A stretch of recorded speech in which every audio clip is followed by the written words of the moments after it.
يا صباح الورد والياسمين لأحلى متابعين، كيفكن صبايا؟ طمنوني عنكن، إن شاء الله تكونوا بخير وبصحة وعافية يا رب. وأهلا وسهلا بكل ضيفة جديدة نورت قناتي، وشكرا كتير على التعليقات الحلوة الإيجابية. طبعا اليوم صبايا بهذا الفيديو رح أشارك معكم خطوة كانت كتير حلوة، أو زيارة كانت بتعقد بالنسبة لإلي أنا بزيارتي لرفيقتي. طبعا هي الرفيقة كانت رفيقة طفولة، وكتير حلو انك انت بهالوقت تلاقي حدا من رفقات الطفولة وتلتقي انت معه، يعني سنين كتيرة تكون وتضلوا انتوا لسه على تواصل. حكيت لكم يمكن مرة عنها بشي فيديو. اليوم سبحان الله رح اروح واعمل لها زيارة، بس بالبداية قلت خليني هيك اشارك معكم شوي اجواء وانا بقلب البيت. طبعا بغرفة القعدة فتحت البرادي، هدول البرادي مؤقتين ها، يعني انتوا رح تشوفوا البرادي اللي انا اخذتهم جدد. جيت هون لحتى اعمل النسكافيه مع الحليب. طبعا بالبداية حطيت ملعقة كبيرة من النسكافيه، رح أضيف لها شوي صغيرة من المي بحيث أثناء الخفق يكون كتير سهل علي. وكمان رح أقولكم شي، الخفاقة اللي أنا أخدتها هي خاصة للنسكافيه، صبايا أخدتها من الشيئين وبنصحكم فيها. بما أنه شفتوا الأغراض الشيئين ممكن تكون أغراض صينية، يعني مرات ما بتكون منيحة، بس هي كتجربة لإلي بنصحكم إنها كلها تكون فيها. هلا إذا أنتوا حابين كمان تعملوا رغوة أكتر بيصير، بس أنا حبيت نكهة النسكافيه تكون ظاهرة. وراح اورجيكم كمان الاغراض اللي اخدتهم على بيت رفيقتي، لانكم جزء كتير كبير، يعني كتير شغلات حلوة اليوم راح اشاركها معكم. والقلب اللي طلع كمان بالنسكافيه هذا انا بهديكم اياه لكلياتكم. اورجيكم هلا صبايا الاغراض انا اللي راح اخذها معي. طبعا الكادو اكيد ما في شيء هيك من امتى، هي بتستاهل اكتر من هيك، بس حبيت اشارك الاغراض اللي انا كنت مجهزت لها هون. صدقوني ما كان كتير معي وقت، يعني اللي طلع بايدي حاولت اجيبه. اول شي صبايا اخذت مفرش للتخت، طبعا مخمل نفس النوع اللي انا حاطته، بس غير رسمة وغير لون، كتير نوعيته حلوة وبتجنن، فحبيت اخذ لها. اعطوني رايكم بالهدايا اخر شي، قولوا لي اذا كان هيك ذوقي حلو ولا لا. هون اخذت شغلات كمان للاولاد. هلا انا الصراحه شغلات الصبيان كتير ما بعرفها، بس انه سياره هيك على البطاريات هي اخذتها. واخذت لابننا الثاني كمان هدول السيارات الصغار. وهون اخذت الفناجين هدول كمان، انا بالنسبه لي اللون الاسود هو عشق. هلا الفناجين ما بحبون الالوان الفاقعه كتير، بحسهم هيك بوجعوا لي راسي، يعني شي بالمعقول. صبايا طلعوا على الطبق قد ايه حلو هيك على شكل الورده. خليني اطالع فنجان.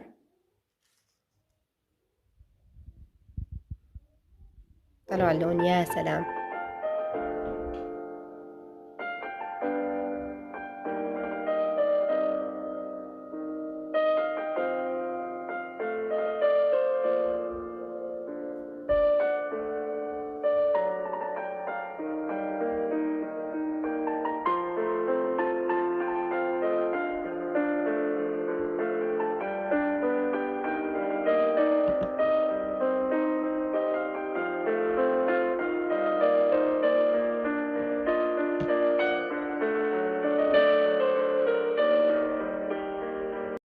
هون أنا كنت مرجعة ناية من المدرسة وعملت دوش للبنات، وصبايا جهزت حالي، قلت هلأ بيبقى عندي تطبيق اللبس للولاد. شفتوا انتوا الولاد بشكل عام، يعني لما بدك تطلع انت برات البيت من الاحتياط انك تجهزي لهم كذا بدل، رغم اني انا اخذت بدلين معي. قلت لي يا ريتني اخذه كمان، لانه الاولاد مو بياكلوا وبيشربوا هيك مع بعض، بقى يا بتلاقيه عبى صدره مي، يا اما البيجامه ما بعرف شو صار لها هيك. واخذت لهم كمان العفو كولونات، يعني بحيث اذا غيروا البيجامه يضلوا بالكولون هو نفسه.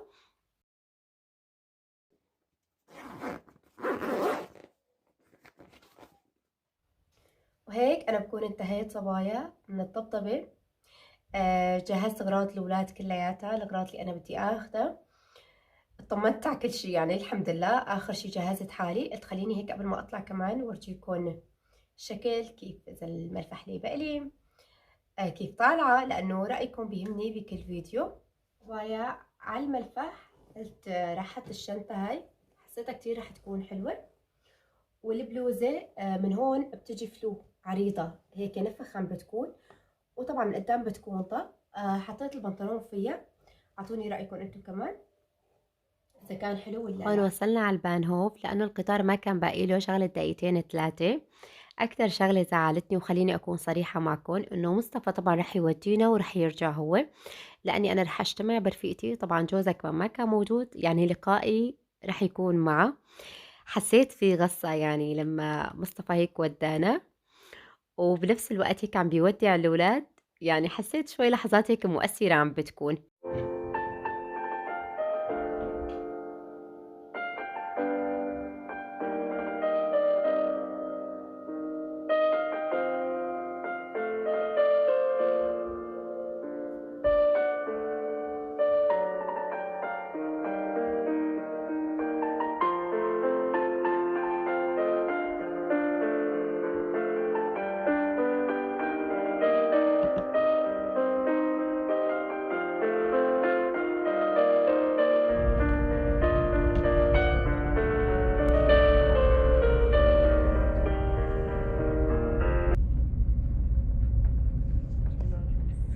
القعدة كانت كتير مريحة في قلب القطار، والبنات تخيّلوا بهاي الساعة ناموا. بقى مو كانت نايا رجعانة من المدرسة كان في عندهم هيك شي من الإرهاق، هن ناموا وأنا هيك بقى مسكت الكاميرا وصرت أصور لكم الطريق. كتير كان حلو. شوي كنت أحكي مع مصطفى، شوي كنت أحكي مع رفيقتي تطمن إني أنا قد إيه باقيلي، رغم إنه المشوار كان ساعة. مع أهلي هيك مضى الوقت قلت له ما حسيت طاول بهي السفرة، رغم إني أنا المشاوير إذا بتكون كتير طويلة الصراحة باحس السفر بيتعبني. فأنا أول ما حكيت معاه رغم إني أنا قد إيه مشتقت لها، قلت لها بس بدي أعرف قديش المسافة، لبعتت لي الموقع تبعها لأ حسيت إنه الطريق مانو مزعج، يعني شغلة ساعة ما بتحسي أنتِ بالوقت، شوي وبتلاقي حالِك وصلتِ. هون أول ما وصلت كانت عملت لي اليبرة، صدقًا كان أكتر من الرائع هو والكبة النية. والكبة النية يعني على طلبي وطلب كتير من المتابعين إنه حدّي بتكون. يا سلام! بعد ما خلّصنا الأكل صوايا جهّزت القعدة، الله يسلّم إيديها يا رب، كانت روحة من العمر. كتير، كتير، كتير انبسطت معاه. طبعًا في شغلات تانية أنا مصوّرتها، أكيد ما رح أنزّل كل شي بهاد الفيديو، يعني كل الأكلات وكل الشغلات اللي عملت لي إياها رح أشاركها معكم كمان صبايا. والقهوة هون ليش كانت كتير طيبة، قهوة سورية قالت لي: "نور مخبيّت لِك إياها قد لبين ما تيجي وبنشربها سوا."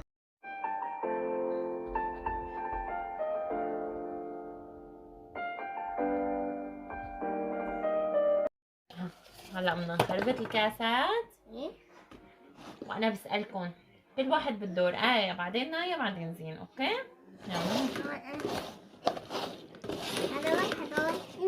يلا يلا نايا نقي كاسة لازم يكون تحتها طابة.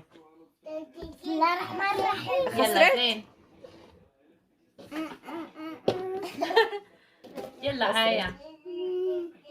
هاي أيوه يا نوح خسرتِ يا حرام، نايا عم ترفع هي الكاسة لحتى تشوف إذا ربحت والّا لأ. هون كان بالنهار التاني طلعنا على المطبخ، قُلت هيك أصور لكم شوي من الشباك. سبحان الله بهذا اليوم بنات كان تلج، رغم إني أنا أول ما طلعت جيت لعندها، يعني الطقس أنا عندي كان تمامًا مختلف، ورغم إنه كان ساعة متل ما خبرتكم أنا. هلأ هون حضّرنا الفطور عن جد. هيك الأكل الجماعي أنا شفتوا دايمًا إيش بقى لكم إنه هيك بيفتح الشهية، وبالأخص السلطات الصبح كل شي خضرة بيعطيكِ دافع للأكل أكتر، وعاملة المحمرة يا سلام!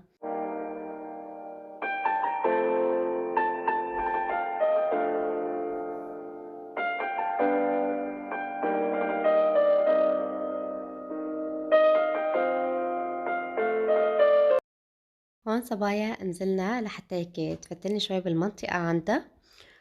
والحلو أكتر ذكّرتني منطقتها بتركيا، كيف يعني؟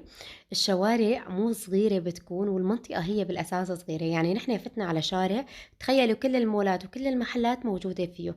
هون عنا بالمنطقة يمكن لإنه أكبر بكتير، ما بتحسّي حالِك هيك بحارات شعبية، بالعكس أنا حبيت الأجواء عندُن. آخر شي قالت لي: "نور خلّينا نطلع ونشرب هيك قهوة بهاي الكافيه." عن جد كان اختيارها رائع، لإنه الكيك كان طيب، السوكسيه نحن طلبنا أنا وياها، والولاد طلبوا الكب كيك، بس أنا حبيت أورجيكم الأصناف اللي هن كانوا حاطينها، لإنه عن جد كانت رائعة بتشهي. كمان صبايا هلا ممكن انتم تستغربوا اني انا نزلت لكم اليومين كلاتهم بفيديو واحد، لانه ممكن في ناس تجي تقول لك انه نور الفيديو اللي عن بيت رفيقتك عملتيه يومين، فيديوهين عفوا. قلت لا خلص رح انزلهم كلاتهم بفيديو واحد، وبما انه انا زيارتي ما كانت كتير طويله. هلا بهي السوكسي اللي عم ناكلها عن جد انا ليش حبيتها صبايا؟ لانه ما كان فيها كتير سكر، وكل شيء انا ما بيكون حلو بحبه يعني. بالاخص القهوه مره يا سلام. كنت مشتهيتكم تكونوا معنا على هي القعده. هلا اليوم رح تعبك كمان انت تبعكي الكبه النيه. هذاك انا الكبه النيه مثل الكبه اللي عملتيها لما كنتي بالمدرسه. صبايا تعالوا خليني هيك شوي احكي لكم على كاتيا. كنا صف تاسع، وكان عندنا حصة تدبير منزلي. أكيد كلاتكم أنتم مارين بهالمراحل إنه بالأسبوع بتمروا عليكم هيك حصة رح تعملوا أكل أنتم من البيت وبتجيبوه على المدرسة وبتقعدوا هيك بتاكلوا أنتم الرفقة كلاتكم مع بعض. فأنا طلعت الصبح لعند كاتيا اقترحت علي إنه نحن نعمل كبة نية، وأهلنا كاتيا كانوا كلاتهم بالشغل يعني ما في حدا غير أنا وكاتيا بهداك الوقت. ونحن عم نعمل كبة نية ما بتتصوروا قديش أكلنا، يعني كانت طيبه حسيتها وكانت طيبة. عن جد بتعقد. والدبس الفليفله اللي عند بيت كاتيا كانت حاده حاده. المهم رحنا نحن على المدرسه، ما في حصتين بنات، طالعنا الكبه النيه نحن الجروب الصبايا اللي كنا مجتمعين هيك. شفنا الكل عم بيطلع علي وعلى كاتيا لكن الكبه صايره حجر حجر حجر. انا ايش عم بلا كاتيا نحن هي نفسها الكبه اللي عملناها ما، وكاتيا عم تضحك عم تقول لي ايه هي بس لانه نحن وقت اكلنا منها كانت طريه وعادي يعني وقتها كنا عم نحط لها بندوره وعم نحطها بقلب الماكينه وعم ما كان منشف البرغل يعني مو اخذ المي كلها، ونحن لازم ننقعه للبرغل وما نقعناه. يلا بعد ما خلصت الاعدادي تركتك. اخر شيء التقيت فيها بالجامعه. كثير يعني كنا رفقتنا وسبحان الله الكليه كانت كلها هيك بلزق بعض انا وياها. ايه بس يعني وقتها سبحان ما كان حدا بيعرف ايه. كنا صحبه عن جد. بتتذكري الصبح بالمدرسه، بعد المدرسه نطلع نتمشى هيك شوي عليه نعم. وبالليل ايش كنا نعمل؟ قولي بالليل. لا وغير دراستك هلا بالصيف لا لك تتذكري على قصه البسكليته؟ ايه كنا نطلع لسه هيك ايام الصيفيه نطلع على الدراجه انا وياها ونعمل سباقات كمان. طبعا انا هون كنت حابه اشارك معكم مقتطفات عفويه كانت معنا. اكيد انتم كمان لما كنتوا هيك صبايا بالمدرسه هيك اكيد صايره مواقف عن جد كتير حلوه ومضحكه يعني بينكم وبين رفقاتكم. لهيك انا حبيت اشارك كتير شغلات هيك معكم، حسيت عفويه وانا كل شيء عفوي بحبه. بعدين قلت لي يلا خلص نحن حكينا قومي خلينا نعمل الاكل. هي الله يعطيها العافيه كانت عامله سمبوسك والحشوه تبعت الششبرك، فانا رح حرك اللبن مشان الششبرك. وصبايا صدقوني حتى ما حسينا بالوقت ونحن عم نحضر الأكل، يعني الأكل كان بنص ساعة جاهز. الله يسلم إيديها عن جد صفرة حسيتها ملوكية ونفسها على الأكل غرام. هون أحلى شي بعد ما كنا نخلص الأكل صبايا بقى كنا نلعب الأولاد، وهي عاملة نظام لأولادها لساعة معينة يناموا، أنا نفس الشي ننيمون ونطلع على المطبخ بقى نجهز القهوة نجهز القعدة. يا سلام كانت أيام كثير حلوة. وضلي بقى يا نور أنت ورفيقتك ذكروا بعض بأيام قبل. هلا حبايب رح أقولكم أنا وصلت معكم لنهاية الفيديو، بتمنى تكونوا استمتعتوا وأنتم عم بتشوفوا معي الفيديو. تعطوني آرائكم الحلوة بالكومنتات لأنه بكون ناطرتها. رح أقولكم سلام.